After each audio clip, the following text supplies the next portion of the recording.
You're listening to Bible Truth Feed, a podcast by Christadelphianvideo.org for Christadelphians and all those seeking the truth about the Bible message.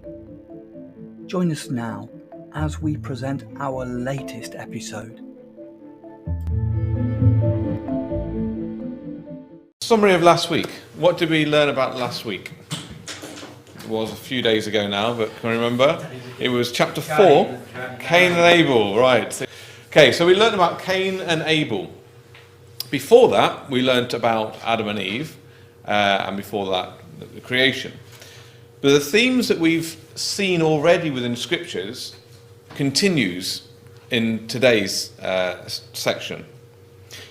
Because through scripture, there are themes which start, and although they may not seemingly flow through to the next chapters and books and the New Testament, when you actually study it, you can see that God has placed the foundation of this salvation of this world right from the beginning, and that flows through the whole of Scripture. So although what we're going to do today is to look at the flood, we can perhaps think that this was a distinctly different story, but actually if you underpin it with what we've thought about over the past few weeks, you can see the themes continuing through the story. Now, a lot of these stories and passages that we can read from the early chapters in Genesis, we may know them in terms of what happened in the story. So we may know of what happened with Adam and Eve, we may know what happened with Cain and Abel, but only when we start studying it, and we've obviously only touched on some of the aspects over the past few weeks, when you start studying it with the context of what we've already thought about, it kind of brings perhaps a new meaning to the stories. And hopefully we'll see that as we continue through this evening. So what we're going to look at today is we're going to look at the division of the Earth's population. We're going to look at the result of the mixing of the two different communities. We're going to look at the promised destruction of the population, which is God's response to the wickedness that he saw in the world. But there was one exception, and that exception was Noah. And God gave him some instructions to avoid that destruction. We'll look at the flood and some of its outcomes. We'll also look at some of the archaeological evidence that's around. And then we'll look at the wider significance of the flood. Okay, so as I mentioned, the themes that we've looked at already and the passages that we looked at already, and in particular, Cain and Abel from last week. So as we know, there was these two brothers, one who did what God wanted him to do, and one who did what he wanted to do himself. And we know what happened as a result of those two paths. We saw that one was killed, and the other was banished to another land. But then there was another son, and there were many sons and daughters, as we're going to read, but there's one particular that we can read of. So let's just open our Bibles then. And we started, didn't we, last week in chapter 4 of Genesis. And if we just for continuity's sake, let's just go in at Genesis chapter 4, verse 24. It says, "If Cain shall be avenged sevenfold, truly Lamech 70 and sevenfold." So we see here that the generations that have continued and the family tree has grown. It says then in verse 25, "And Adam knew his wife again, and she bare a son, and called his name Seth. For God said, She hath appointed me another seed instead of Abel, who Cain slew. And to Seth, to him also there was born a son, and he called his name Enos. And began men to call upon the name of the Lord." Okay, then, so we got then this one brother who we know, didn't we, from last week, that was sent off to another place to live. And then we see that Seth was born. And we can see here that these descendants of Seth and Cain developed into two different communities. It says there, then began men to call upon the name of the Lord. So it can say also be rendered in a translation to call in the name of the Lord. So we see then the suggestion that these were the sons of God. But we see also in chapter, so where are we? Chapter 4, verse 26, it says, or call themselves by the name of the Lord. You can see that in your margin. But it came to pass then in chapter 6 and verse 1 and 2. So let's just read that. Because in chapter 5 it talks about the genealogies. So chapter 6 is when the next story that we'll look at today comes in. So chapter 6 verse 1 and 2. And it came to pass, when men began to multiply on the face of the earth, and daughters were born unto them, that the sons of God saw the daughters of men, that they were fair, and took them wives of all which they chose. Okay, so we then got these two groups of people. We've got the sons of God, or those who call themselves in the name of the Lord, and then we've got the sons and daughters of men. And what happened then was the result of this mixing. Because we saw then in verse 2, didn't we, where it says that they saw the daughters of men, that they were fair, and they took them as wives. So they were mixing these two groups, the sons of men and the sons of God. So what then was the result of this mixing? Now just keep in context what we learnt about last week of those who did what God asked them to do and those who did what they wanted themselves to do. Okay? The result of that mixing then was, we can see in Genesis chapter 6 and verse 5. And God saw that the wickedness of man was great in the earth, and that every imagination of the thoughts of his heart was only evil continually. And verse 11, and the earth was corrupt before God, and the earth was filled with violence. And God looked upon the earth, and behold, it was corrupt, for all the flesh had corrupted his way upon the earth. It says, and God said to Noah, the end of all flesh is come before me, for the earth is filled with violence.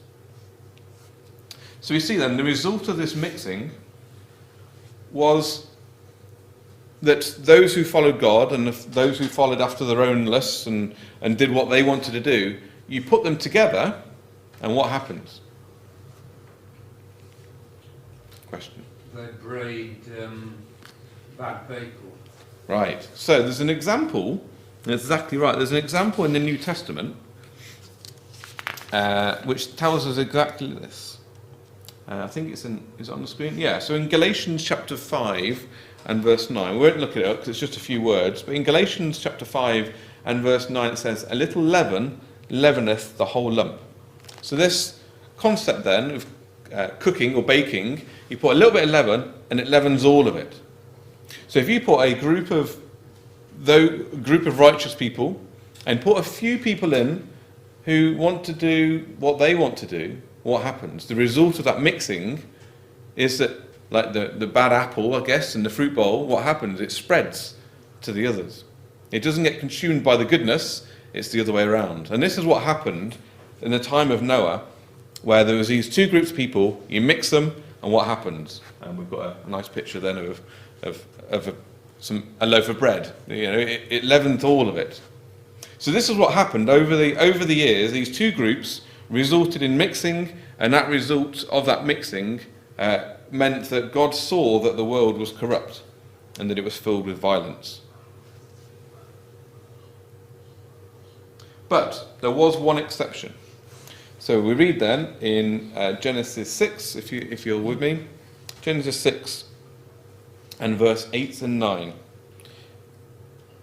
But Noah found grace in the eyes of the Lord. And it says, Noah, in verse 9, was a just man and perfect in his generations, and Noah walked with God. So even though there were these two groups, those who wanted to follow God and those who wanted to follow after their own ways, after that mixing, that was basically filled with violence, there was this one exception, this man Noah. And even though around him there was all this destruction and violence, Noah still wanted to do what God asked him to do. So God gave a time limit to the wickedness of man.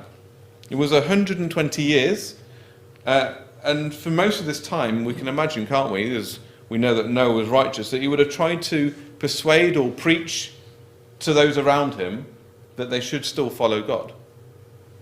But as we know, through this story, that there were none others who would change their ways. In 2 Peter 2 verse 5 it says, "And spared not the old world, but saved Noah in the eighth person, a preacher of righteousness, bringing in the flood upon the world of the ungodly." So even though God saw that the world was wicked, even though there was that one man who followed God's ways, God still created a way, a mechanism, a process in which the righteous can be saved. So it wasn't just that God said, look at the world, it's a mess, let's just start again. He still gave a way for the righteous to be saved. He still gave that way of salvation. And that's, something which we perhaps can reflect on in our own lives as we see in the world around us. That as the world is still now filled with violence, there is still a way of salvation for us. So it says that there were 8th person. Do we know why there were 8? I was trying to work it out. Adam and Eve, Cain, Abel, Seth. Not quite. Next generation down, or a few generations down. So you got then, if you just have a look at your Bible in verse 10, you've got your answer. Just about to write that down. It's 3 sons. It's got 3 sons. So it's, Ham and Japheth. right, so we got Noah. Let's go for Mrs. Noah, because we don't know what she's called. Had 3 sons, Shem, Ham and Japheth. They each had a wife. 7. They each had a wife. Makes him 8. He's the 8th, correct. So then when we look at this verse in 2 Peter 2 verse 5, where it says the 8th person, it's because he's got his 3 sons, their wives, his wife, and Noah the 8th. Does that make sense? Now, does anyone know what 8 means in the Bible? Or is a symbol of? So in Scripture, 8 is a symbol of new beginnings. So we think about the days of the week. You've got a full 7 days of the week. The 8th day is like the beginning of the next week. So it's a symbol of new beginnings, which, if we know the story of Noah before we get to it, we can see why that's a symbol for us there. Okay. So what did Noah have to do? So this is then God saying that there is a way to be saved. It says, I'm going to destroy the earth. What it says then in verse 14, let's just read this. So verse 14 of chapter 6. So this is God saying to Noah, make thee an ark of gopher wood. Rooms thou shalt make in the ark, and thou shalt pitch it within and without the pitch. And this is the fashion which thou shalt make it of. The ark, the length of the ark shall be 300 cubits, and the breadth of it 50 cubits, and the height of it 30 cubits. A window thou shalt make to the ark, and a cubit thou shalt finish it above. And the door of the ark thou shalt set in the side thereof, with lower and second and third stories shalt thou make it. So God said, make an ark. It talks about the pitch. Does anyone know what the pitch is? It's like a tar. Yeah, so basically make it watertight. So you've made the structure and you make it watertight. There are,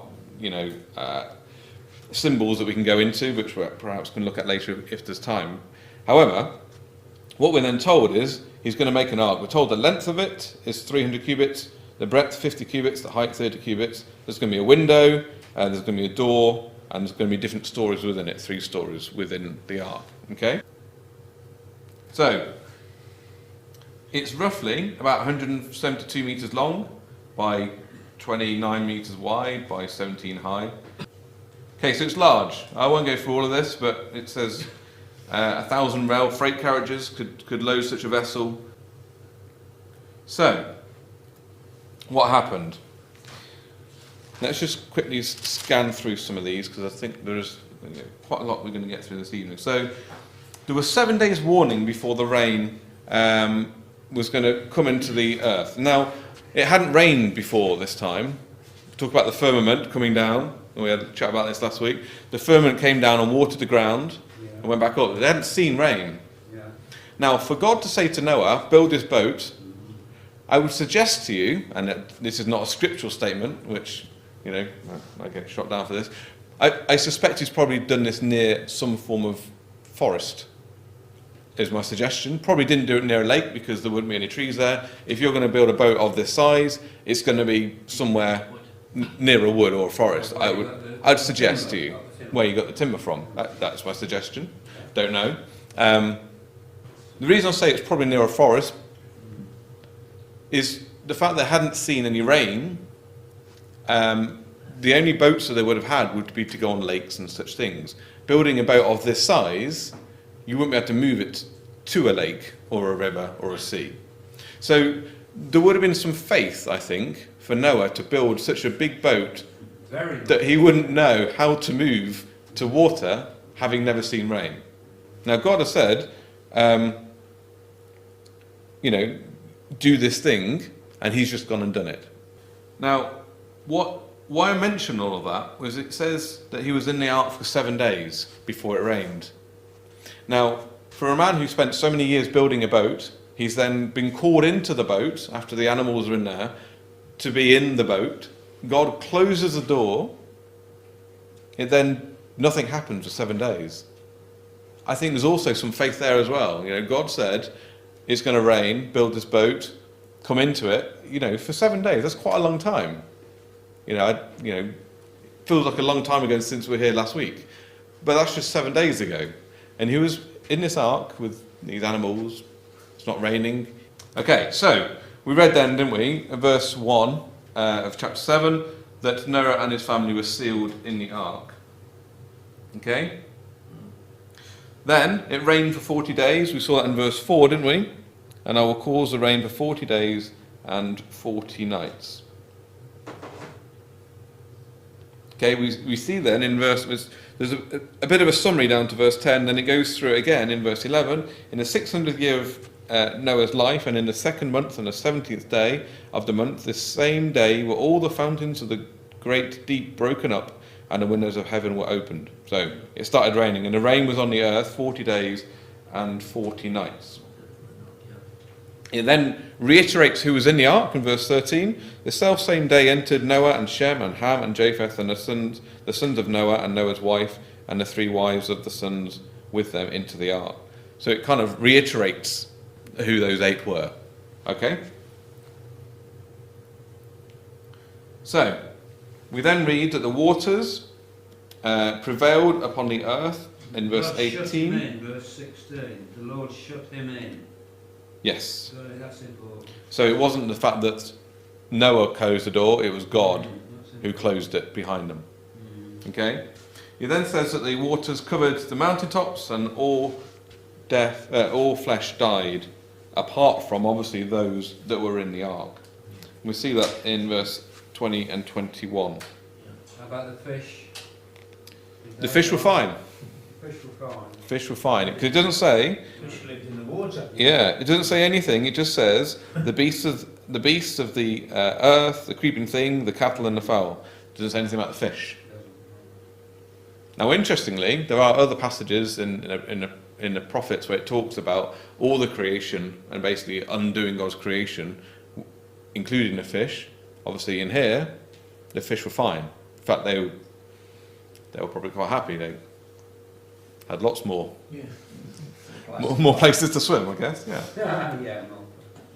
Okay, so this lasted then for 150 days. So why is it 150 days? It rained for 40 days and 40 nights. That's obviously not 150 days. So why do we see this 150 days? Any ideas? To make sure that the earth is flooded to the mountain tops and all the evil giants and genetically corrupted people are killed. That's one way of looking at it. Another way of looking at it is you fill up the sink, takes 30 seconds. Takes a lot longer to go back down, unless you obviously pull the plug. Yeah, so the water prevailed on the earth. It wasn't just that it stopped raining at 40 days and it was all good. It rained for 40 days and 40 nights, but it obviously took a lot longer for it to subside.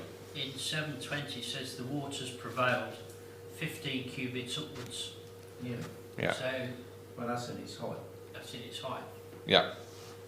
What we're not told about is what the earth was like. It talks about then the where does it say it? It would take years, ages for it to soak into the ground. Exactly. So the high hills, the world changed at this point. The fountains of the deep came up. The whole structure of the world would have been changed. It's got nothing The to do earth, with the 15 earth. cubits, isn't it? Just so happens that that's 15. So over time, the water obviously would drop. Top of the mountains would be the first thing you would see. Bearing in mind, remember there was a window, high up window.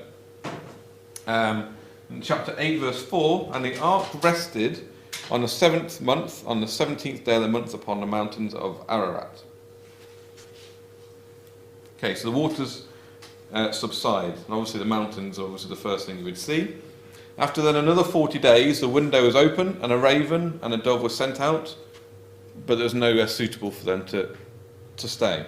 We can read that in verses 6 to 9. I'm going to try and skip through some of this. So They we can came back, they returned to the ark. that's right, because there was nowhere Verse 9. for them to stay. Verse 9, they returned. She returned to the ark. After another 7 days, another dove, which was sent out, returned with an olive leaf. Ah. And then 7 days later, it didn't return at all. So you can see the progression then from the birds were coming back, the bird came back with a twig, bird didn't come back. Okay, so you can see the progression, and you can see what Noah was thinking. Again, there is a symbol between these two birds. So the first one was a raven that was sent. And what's a raven do? It's a scavenger, right? So it could find stuff to eat, probably. Yeah, it wouldn't have been nice stuff. We probably wouldn't want it. The dove didn't like what it saw, came back. Only when it could actually feed itself, I guess, and find somewhere to lodge would it then not come back. So you see the differences then almost of the raven and the dove in terms of what type of animal they were and what it likes to eat. And there are numerous more symbols behind that, but we haven't got time this evening to go through that. Okay, so where we get to then verse 13, and it came to pass, so chapter 8, verse 13, it came to pass in the 601st year and the first month and the first day of the month, the waters dried up from off the earth, and Noah removed the covering of the ark, and looked, and behold, the face of the ground was dry. So after all of this building of the ark, after this period of time where he waited in the ark, after the rain, seeing all the, we wouldn't have seen the destruction because it was in the ark, but all the destruction that went on around him, waiting, all that time for the water to subside, they land on a mountain, the birds don't come back, and then there's dry ground. So we can see then kind of the cleanness of what the earth would have been like. So it's 13 months that the earth was flooded then. 13 months. Well, let's walk this through then. So what year was it that he went in to the ark? 600. 600th year, yep. So that was in chapter 7 and verse 11. So, and then what do we get to in chapter 8, verse 13? What do we read? 601st year and first month and the first day of the month. Yeah. Okay, so you got your 13 months.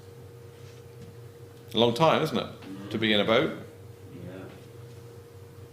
So what happens at the end of that then? Chapter 8, verse 14, and in the second month, so in fact, it went on another month, didn't it? Yeah, so it wasn't just that it was 30 months, he was there for another month. And it's on the 20th day of the 27th day of the second month that the earth was dried. So it was actually 14 months total. Okay, so verse 14, and God spoke to Noah, go forth of the ark, thou and thy wife and thy sons wives with thee, and bring forth thee every creature and living thing of all the flesh, both fowl or cattle or creeping thing that creep on the earth, that they may breed abundantly in the earth, and be fruitful and multiply upon the earth. Okay, so out they come. Verse 20, what did Noah then do? He built an altar to the Lord, and took of every clean beast and every clean fowl, and offered burnt offerings on the altar. So basically he praised God at the end of it. He recognised it was God who saved him. He recognised the fact that it was a miracle that he would have been saved with all the animals and the boat that he'd been told to build through rain which he'd never seen. You know, it would have been quite a humbling time for Noah. And what was the result then of that? In verse 21, and the Lord smelled a sweet savour, and the Lord said into his heart, I will not again curse the ground any more for man's sake, for the imagination of man's heart is evil from his youth. Neither will I again smite any more every living thing, or everything living as I have done. Okay. Time and harvest, cold and heat, winter and summer, day and night shall not cease. 22. So after what God said to Noah, what else do we know of this story? So let's just look at chapter 9. The climate was different before the flood to after the flood. We get That's seed true. time and harvest after the flood, Indeed. whereas before the flood a mist came up and watered the earth. And what was the covenant? They didn't have rain. They didn't have rain before, no, exactly. So the atmosphere would have been different as well, I guess. But what did God say? He said in verse 12 of chapter 9, this is the token of the covenant which I make between me and you and every living creature that's with you for perpetual generations. I just set my bow or rainbow in the cloud, and it shall be for a token of the covenant between me and the earth. And when it shall come to pass, when I bring a cloud over the earth, that the bow shall be seen in the cloud, and I will remember my covenant between me and you. Okay, so this covenant now, God said, I will put this rainbow in the sky, so every time I see this, I will remember my covenant that I won't flood the earth. Now, bearing in mind, before there had been no rain, and we know through physics how you get a rainbow. You have sunlight and you have rain. Before that, they wouldn't have seen a rainbow. Whereas after, they didn't have the rain. Okay. And there was supposedly this canopy, this vapour canopy, The firmament, yeah. surrounding the earth, and the climate, it has been argued by some, was equitable. We didn't have ice at the poles. Could be. That's another subject. Indeed. Right, Dave, over to you.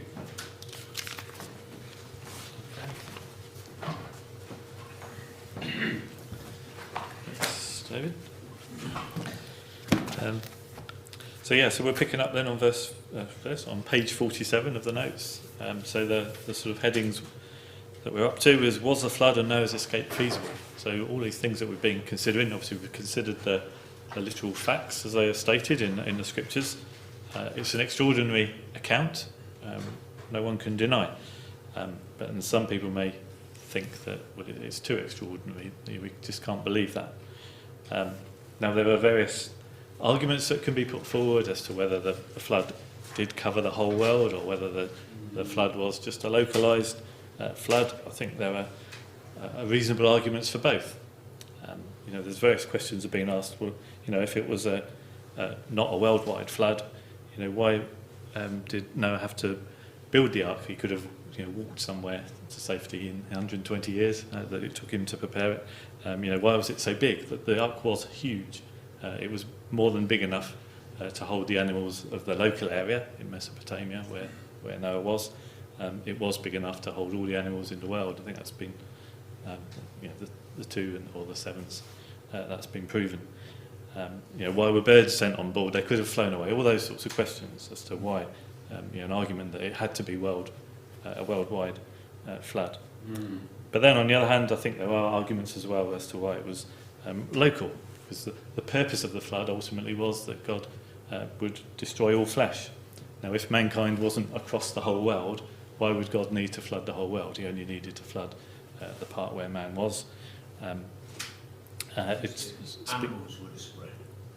Even if people didn't, the animals. Again, we don't know how far, I suppose, but yeah.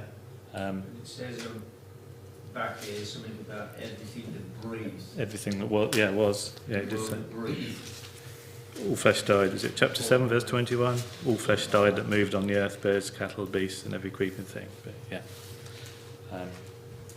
And the account also refers to, other than the rain, to these fountains of the deep being broken up. And you can read accounts. Well, you've got sea all around that area in the Middle East there. You've got to the north the Black Sea, you've got to the east the Caspian Sea, to the south the Arabian Sea and the Red Sea, and then to the west the Mediterranean Sea. So it is in this natural area where the waters could come in and down from above. So there's arguments, I think, as to, it could be a localised flood, it could be a worldwide flood. But I think ultimately that doesn't matter, because God was the creator of all things. He's ultimately powerful. He could do whatever he wants.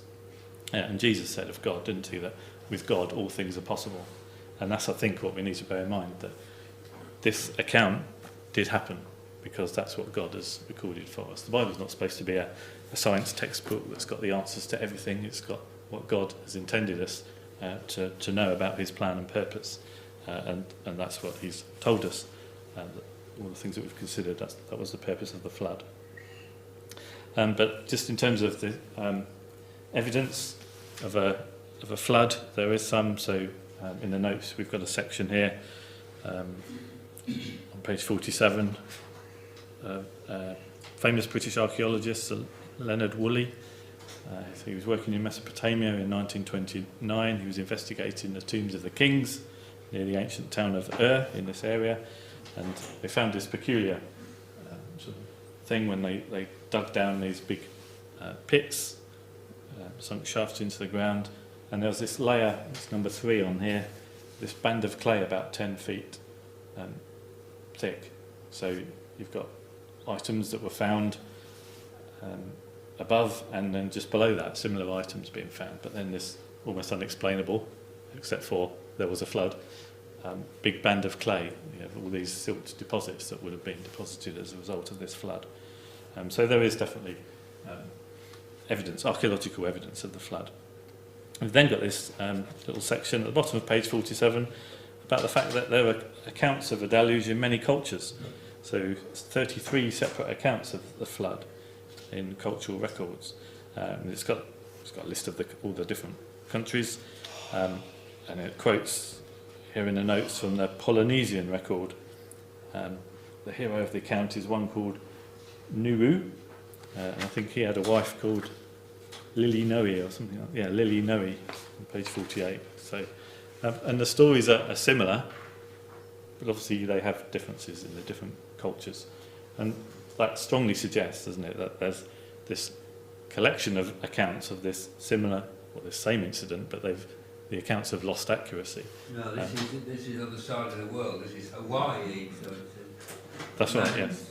Mount Mauna Kea in the island of Hawaii. Yeah, so that's where the story is.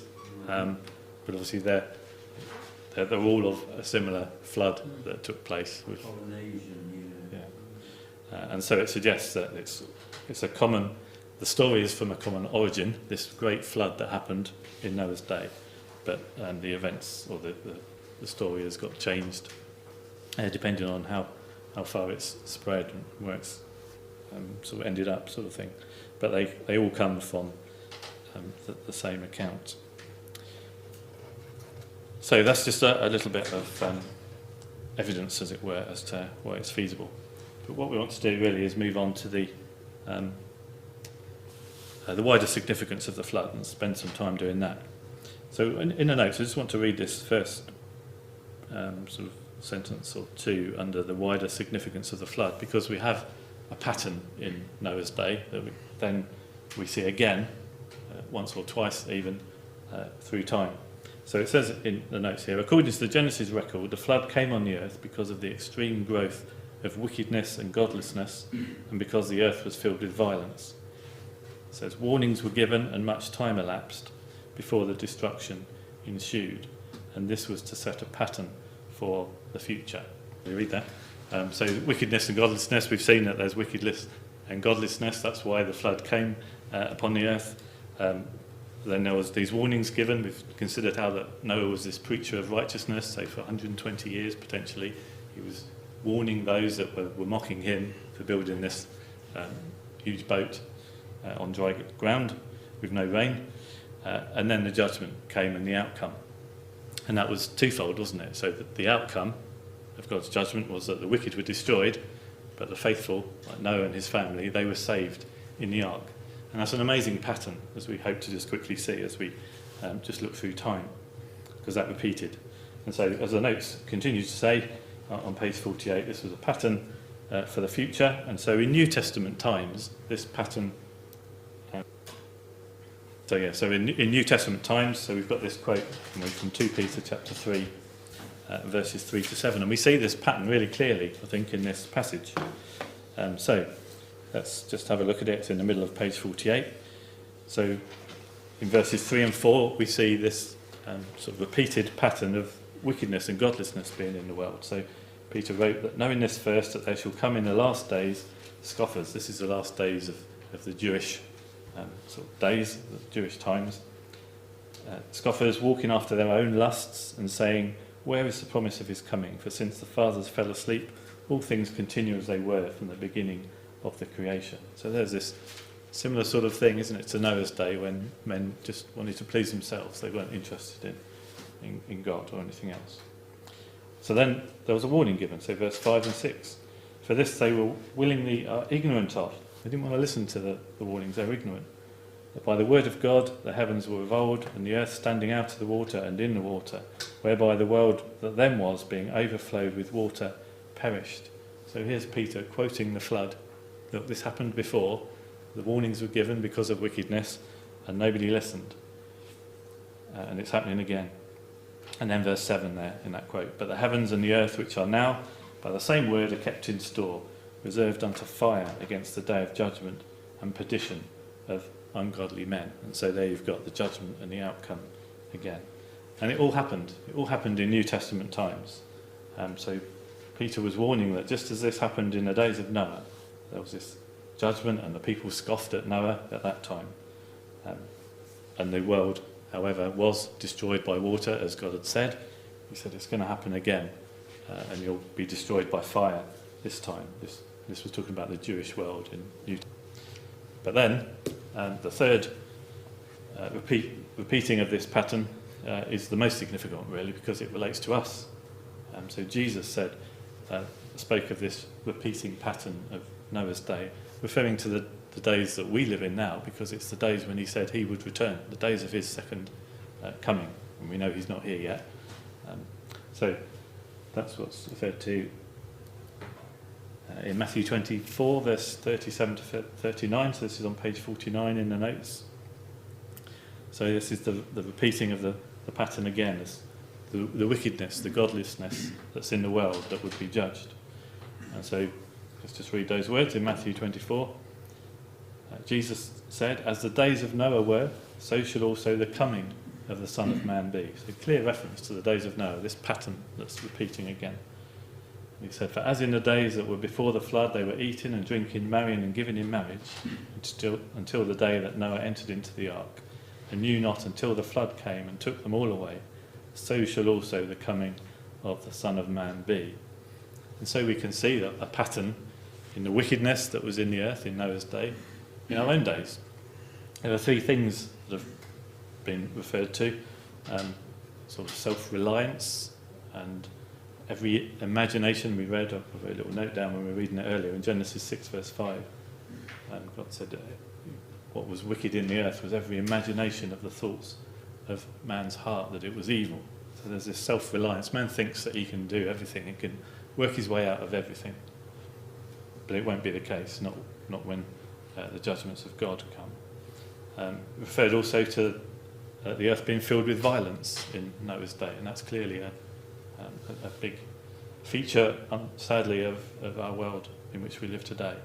And then in this passage that we've just read in Matthew 24, where Jesus is talking about the eating and drinking, marrying and giving in marriage, it's lovers of pleasure, isn't it? People just want to please themselves and not follow God and be restricted in any way. And these are the things that Jesus is saying. Just like the days of Noah were, when the world is wicked like that, then that's when Jesus will return. And so it is that we're in that situation, and so we've received the warnings. And so we've got the passage in Romans chapter 2, quoted here in the notes. The Bible speaks of God judging the world again, that the Christ will come to judge both Jews and Gentiles. So we've considered how in the first century there was clearly that pattern that repeated, and the the Jews were destroyed and banished from their land, the city Jerusalem destroyed, but then also the Gentiles as well. So it's this pattern that's repeating now. And so in Romans 2, verse 6 to 9, that quote there, speaks of God who will render to every man according to his deeds.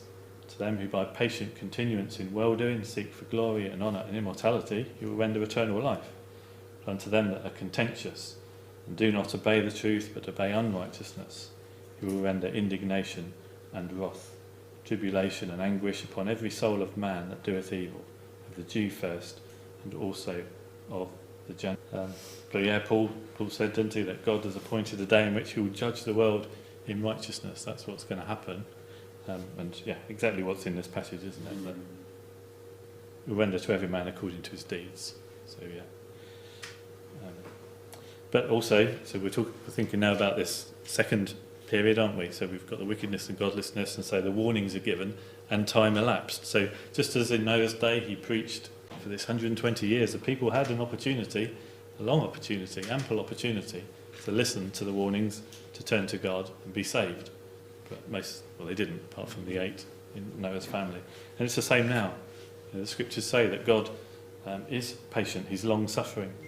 He's patiently waiting that any that still will can turn to him from the wickedness that's in the world. But the third step is going to come. The judgment will come. So the scriptures they foretell the removal of the present order of things on the earth and their replacement by a divine institution headed by Christ. We could look at prophecies. We could, for instance, turn to Ezekiel 38, a chapter that speaks of the great judgment where God's going to completely destroy those that are opposed to him and his people. Talks about a judgment of natural causes, of fire and brimstone and hailstones, and that will destroy them, and just confusion amongst his enemies, turning upon themselves. So there will be this massive judgment upon the earth. In this sort of pattern in our day, so we've got this passage from 2 Peter 3 verse 13. Nevertheless, we, according to his promise, look for new heavens and a new earth, wherein dwelleth righteousness. So the outcome of this judgment, because of the wickedness, for those that don't heed the warnings, is destruction. But also for those that do heed the warnings, like Noah and his family, there's a new heavens and a new earth. So the current dispensation that exists now, all this wickedness and godlessness will be removed, and a new heaven and earth will be established. Not literal heavens and earth, but the constitution of society, as it says in the notes there. Okay, our time is running away, so we've just got one more last bit to do. So it's on page 50. So just to think about the ark as being the vessel of salvation. So we've considered this pattern of the wickedness and the warnings, and time to heed the warnings before the judgment comes. So the ark now was this vessel of salvation, wasn't it, for Noah and his family? And it's an indicator as to how we should respond to the warnings of judgment today. So basically the outcome, as to whatever the outcome is going to be for us, as to whether we're in the camp of those like the wicked of Noah's day who were destroyed by the flood, or whether we're like the faithful few who boarded the ark and were saved by water. We also have an opportunity to be saved by water. But what we do now will depend on whether we are or not. So we need to be the few, like Noah and his family, who did listen to the warnings and act upon them. And that's really what, let's just read this quote from 2 Peter chapter 3, where it speaks about the salvation of Noah and his family being compared with our salvation through Christ and the waters of baptism. So 2 Peter 3 verse 18. For Christ also hath suffered for sins, the just for the unjust, that he might bring us to God, being put to death in the flesh, but quickened by the Spirit. By which also he went and preached unto the spirits in prison. That's referring to the people that were in bondage to sin. But yeah, so it's this marvellous thing, isn't it, that this pattern's repeated, and the very means of salvation for Noah. We have a similar salvation through water. and it corresponds to Christ. We've got this other quote. Yeah, there we go. So 1 Corinthians 15 verse 22. For as in Adam all die, even so in Christ shall all be made alive. So Christ is our refuge. But as Noah was required to carefully follow the instructions in relation to the ark, we have to follow the instructions in relation to Christ.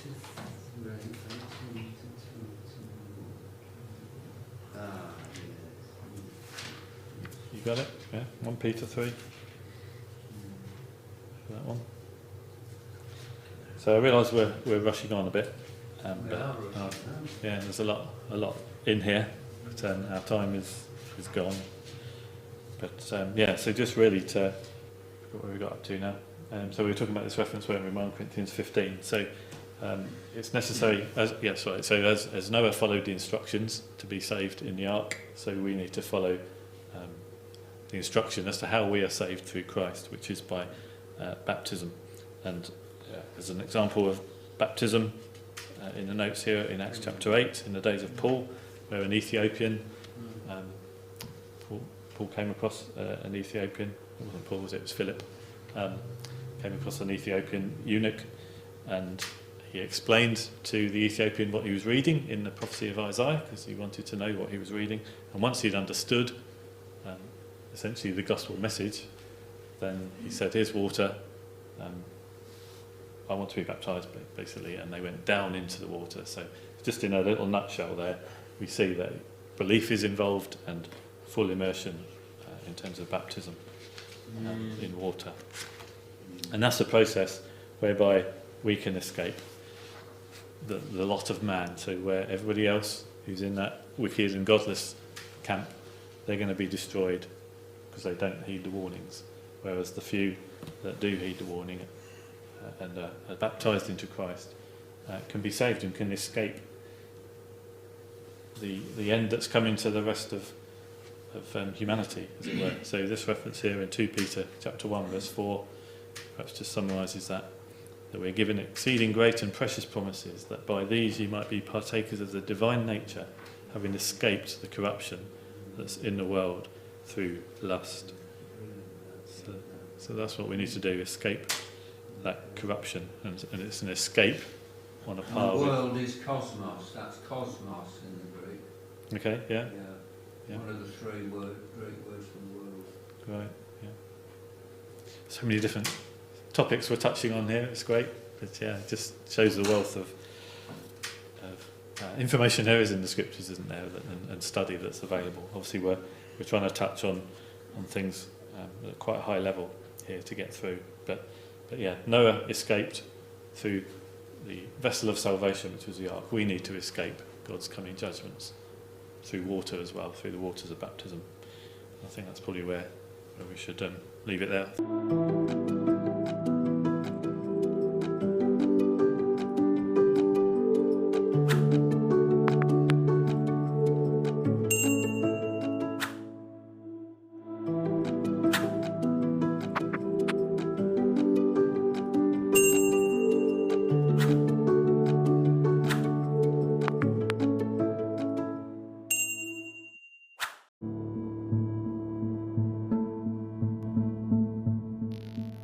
Thank you for joining us. We hope you found the episode helpful. Don't forget, most of these episodes are also available as videos on our video channel, cdvideo.org.